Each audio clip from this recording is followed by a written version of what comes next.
Hello, আসসালামু আলাইকুম। কেমন আছেন সবাই? আশা করি সবাই ভালো আছেন। আমরা আল্লাহর রহমতে ভালো আছি। অনেক দিন পরে বাজারে গেলাম। অনেক দিন পর মানে অনেক দিন পর। বাসায় অনেক দিন ধরে মাছ ছিল না। এই যে বাজারে গেলাম, মাছ আনলাম।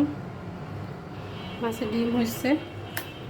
আরও কিছু মাছ নেওয়ার খেয়াল ছিল, কিন্তু মাছ পাই নাই। জাস্ট বড় মাছ এটা পাইছি, আর এই ছোটো সামুদ্রিক মাছগুলো পাইছি। এগুলো আসলে কী মাছ আমি নাম জানি না।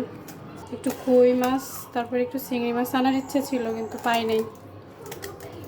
আমি হয়তো লাস্ট টাইমে গেছি, এজন্য পাই নাই মাছ। অবশ্য এখন রান্না করব না, এখন হচ্ছে মুরগি ভিজাইছি, একটু বিরিয়ানি রান্না করব। বিরিয়ানি খেতে ইচ্ছে করছে, একটু বিরিয়ানি করব।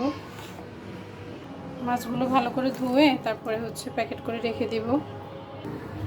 এই তো মাছগুলো প্যাকেট করা হয়ে গেছে। ডিমটা বক্স করে রেখে দিব, পরে অন্য কোনো একটা দিন ভুনা করব। এগুলো ফ্রিজে রেখে দিই। এই যে দিক দিয়ে হচ্ছে বিরিয়ানির জন্য মাংসটা কেটে নিলাম, একটু আলু নিলাম, পেঁয়াজ টমেটো কেটে নিচ্ছি, আর এখানে হচ্ছে ডিম সিদ্ধ বসিয়ে দিলাম, আর হচ্ছে বিরিয়ানির জন্য গরম পানি বসিয়ে দিচ্ছি। বাসায় দুজন গেস্ট আসবে, এজন্য হচ্ছে ডিম সিদ্ধ করতেছি, নাহলে করতাম না। যাই হোক, এখন মশলা দিয়ে এগুলো মেখে নিব, তারপরে হচ্ছে বিরিয়ানিটা বসাই দেব। সব মশলাপাতি দিয়ে একদম হাতে মেখে নিলাম, একটু ম্যারিনেট হোক। এই যে রেডিমেড মশলা দিচ্ছি, আর বাসায় যা যা মশলা আছে সবই দিলাম।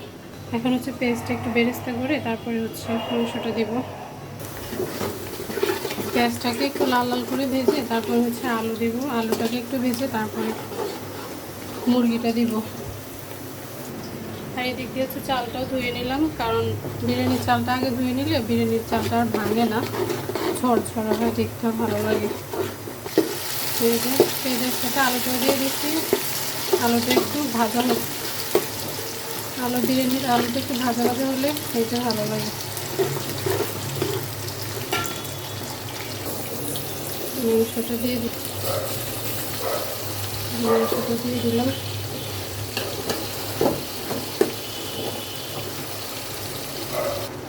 মাংসটা হতে থাকুক। আমি হচ্ছে মাংস যখন কষানো হয়ে যায় বা 70-80% হয়, তখন হচ্ছে চালটা দিয়ে দিই, মাংসের উপরে দিই ভেজে, তারপর হচ্ছে পরিমাণ মতো পানিটা দিই। অনেকে আছেন আলাদা হচ্ছে মুরগি রান্না করে বা মাংসটা রান্না করে পরে হচ্ছে আপনার চালটা ভেজে তারপরে মাংস উপরে ঢেলে দেয়। আমি ওরকম করে রান্না করি না অবশ্য।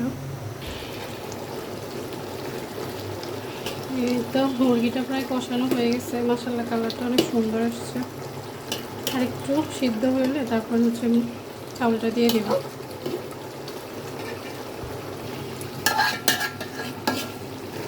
এই তো মুরগিটা মোটামুটি হয়ে এসেছে, এখানে হচ্ছে তেলও উঠে গেছে অলরেডি। এখানে হচ্ছে এখন চালটা দিয়ে দিব, দিয়ে এটার উপর একটু ভেজে পানি দেব।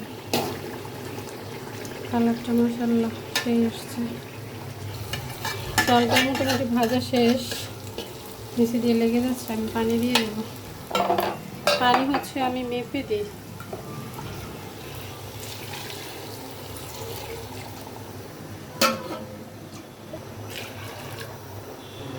এটা হচ্ছে 2 মগ চাল দিছি, আর 4 মগ হচ্ছে মানে ডাবল পানি দিয়ে দিচ্ছি।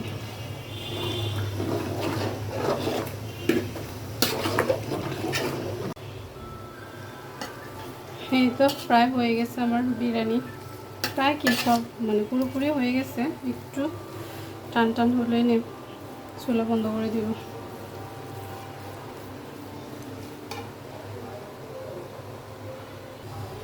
বিরিয়ানিটা হয়ে গেছে অলরেডি। বিরিয়ানি